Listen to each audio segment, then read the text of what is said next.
And now, changing with the topic, I want you to tell us more about one of your projects, the Institute for Scientific Freedom. What are its objectives and its principles? And if you want, you can tell us what happened with Cochrane and conflicts of interest and all of that things that maybe, I don't know, have led you to initiate this project. What I did in my work in psychiatry was perceived as quite threatening for mainstream psychiatry. So people went after me. They complained to the Cochrane leadership about me, even though the complaints had absolutely no merit. Unfortunately, Cochrane at that time had a CEO who did not understand what science and scientific freedom and our values are about. When we started Cochrane in 1993, where I was one of the founders. So instead, he organized a show trial against me after the Russian way, like Stalin did. And they asked a lawyer to go through what I had done for the last 15 years. And although they paid the lawyer to find some dirt on me, he actually exonerated me. He said that there was no reason, I hadn't done anything really wrong. But it didn't matter because it was a show trial. And then they invented all sorts of rumors about me. And the official excuse was bad behavior. I mean, what is bad behavior? The patients loved what I was doing. Cochrane was built in order to benefit patients. And I was the most visible person in Cochrane. So by expelling me, they scored a huge own goal. As soon as I had been expelled, I was told when I gave lectures around the world that people had lost confidence in Cochrane because they had kicked out the person who was a symbol of honesty and scientific integrity and science at a very high level. So it was very, very bad what they did. And Cochrane is in a very bad shape today. Now, this man who did all that, he suddenly disappeared in the middle of a month. Very, very strange. But at the same time that the major funder of Cochrane, the National Health Service in the UK, had declared that now they would cut funding considerably because they were dissatisfied with Cochrane for the same reasons as I was. So it was a huge tragedy. That's what I can say about Cochrane. It's going rapidly downhill. Mm-hmm. Yes, for me it was personally shocking because at the same time I knew your work about this book, psychiatric denial, and your job at Cochrane. I was studying my degree in psychology, so I was studying these reviews in these Cochrane reviews. So for me, it was really shocking. How can we trust the research, not only Cochrane but other big institutions? Well, sorry. You cannot trust Cochrane reviews on psychiatric drugs because by far most of these trials are highly flawed. There has not been a sufficient blinding because these drugs give people side effects. So when you compare them with placebo, the psychiatrist has often guessed who gets active drug and who gets placebo. And it is a psychiatrist or their assistants who decide whether you have become better on some subjective scale.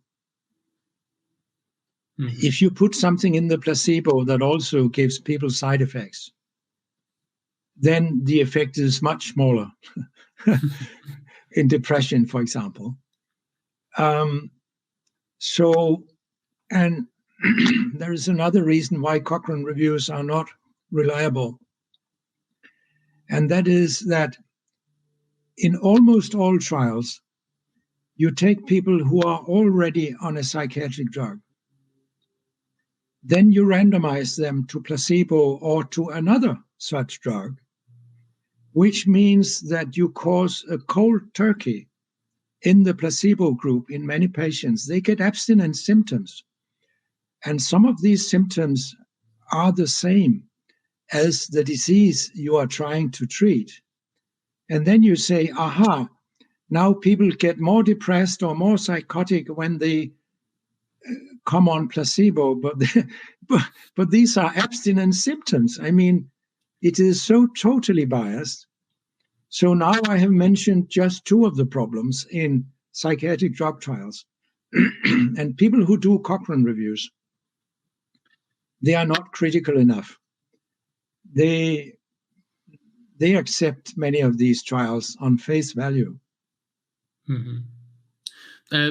This reminds me something that I have read in your book, in one of your books, that is that sometimes people receive these psychiatric drugs and they then, because of the effects, they mimic another diagnosis. So they receive more drugs. Can you explain how this works? Oh, sorry. I just put on the light. That was not a good idea.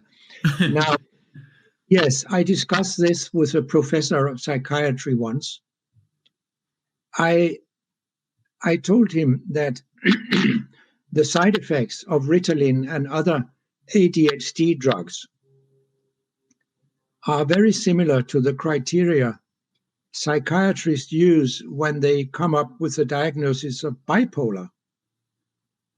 And then I said, since the symptoms are the same, how can you say that it is now a second diagnosis and not just side effects? Mm-hmm. And to my big surprise, he said, I can, because I'm a psychiatrist. Then I gave up. I mean, they are even brainwashing themselves. Mm-hmm. It's absolutely horrible. And we have seen the diagnosis bipolar in children, which was almost totally unknown 30 years ago. It has exploded, particularly in America, after they invented the diagnosis ADHD and started using stimulants. So this is a huge disaster, because bipolar is treated with dangerous drugs like lithium, psychosis pills, antiepileptics, and antiepileptics actually double the risk of suicide. Mm-hmm. And now I want to know more about these values that you put in the Institute for Scientific Freedom, and tell us, please, more about this project. Well, the psychiatrist, one of the psychiatrists who never uses drugs or electroshock, he told me when Cochrane had kicked me out that now we need to make an institute for you where you can continue your work. So he was very active helping me to set up the institute. And the values are, of course, that all science must be published, all results must be published, also the death in psychiatric research. And of course, you need to be completely honest. I mean, These are very simple values, but they are not so common in healthcare research, where there are so many incentives to be dishonest. It improves your career possibilities. Mm-hmm. And for professionals, I think that it may be shocking to hear these things for a lot of psychiatrists. So I want you to tell us, where can people see documentation about all of these, where they can find your books, your works, the research, the main research that it's backing up all of these affirmations? It's all over the place. We don't need any more research. We already know the answer. I have written some books, and a famous science journalist, Robert Whittaker in America, wrote 2 books, Mad in America, and then next he wrote Anatomy of an Epidemic, namely an epidemic of overdiagnosis and overtreatment, which means in all countries where this has been examined, the more you use psychiatric drugs, the more people get on disability pension. They cannot work. So this also shows how disastrous psychiatry is. And then we have good psychiatrists that have written good books, like Joanna Moncrief, David Healy, Peter Breggin, Jock McLaren in Australia. There are actually a number of good psychiatrists who have documented what we need to know, both in scientific articles and in their books.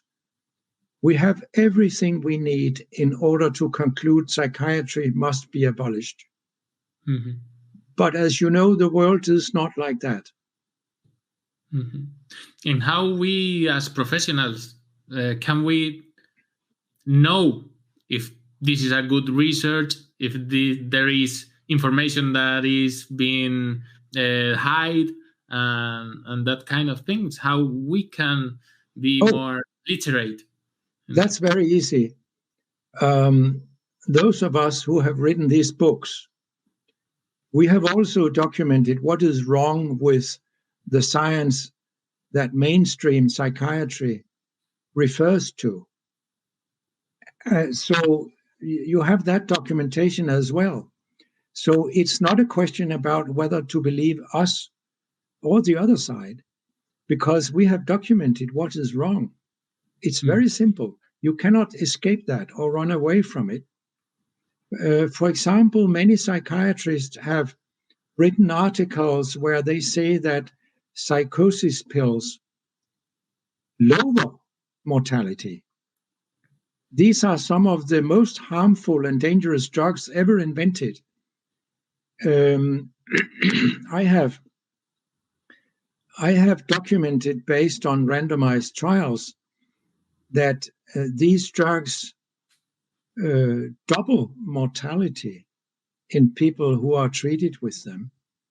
They don't lower mortality, but psychiatrists are willing to do very poor research with a lot of bias where they claim the opposite. But it's very easy to show the bias. But in the psychiatric world, it doesn't matter. Mm-hmm. People just won't listen. Mm-hmm. And I know that in your website, the Institute for Scientific Freedom website, you can download most of your works, a lot of books, and they are free to download. So I have actually recently provided 2 of my books for free in Spanish. Mm-hmm. The psychiatry book from 2015 and my book about organized crime in the drug industry from 2013. Mm-hmm. And the reason I offer them for free is that my Spanish publisher is a thief. He steals the royalty he owes me. He refuses to pay my royalty, and he has done that to other people. And he has refused to pay translators, and so on. But my contract with him has expired. So I can do what I want. So I have made the 2 books available for free. Right. So my Spanish publisher is a crook. Well, let everybody go and download those books and not buy them. I bought it. I have it. But, well, it's too late. Yeah, we have it. But I want you to explain, to tell us about what's your opinion about how science is constructed nowadays with publications and payments of researches. Warning! Din don din! We have silenced this part because YouTube previously censored us and deleted the video because of Peter's statements about COVID and the pandemic. Así que muchísimas gracias, YouTube majo. Bueno, podéis aprovechar este momento para ir a la cajita de comentarios y dejarnos vuestras hipótesis, vuestras cábalas acerca de qué es lo que ha podido decir nuestro amigo Picha. ¿Qué es lo que ha podido decir Pedro? No lo sabemos. ¿Qué es lo que opináis? Nada más. Hasta luego. And what do you recommend for the people that is suffering this psychiatric violence? They should try to stay away from psychiatry. And this can be difficult because psychiatry also has forced admission and forced treatment. And I agree with the United Nations rapporteur about psychiatry that forced treatment in psychiatry is a human rights violation that must be abolished. But it hasn't been abolished in any country. So if they want, for example, to stop taking his drugs and that kind of things, what they can do, are they organizations or something like that help them to take that step? Well, it can be very difficult. The worst example I have heard of is a family that fled from America to Canada to avoid forced drugging, because USA is perhaps worse than any other country. So they escaped the tyranny of psychiatry by moving country. And I just cannot understand how we can have such an inhumane system that forces people to take drugs that double their risk of dying and which create permanent brain damage in the vast majority that gets treated for quite some years, which many of them do. They develop tardive dyskinesia where they cannot control their movements, for example, which is a horrible condition and a sign of permanent brain damage. It is so inhumane that I cannot figure out how we can live with this system in our time. So I often think of the Middle Ages and how they treated people at that time.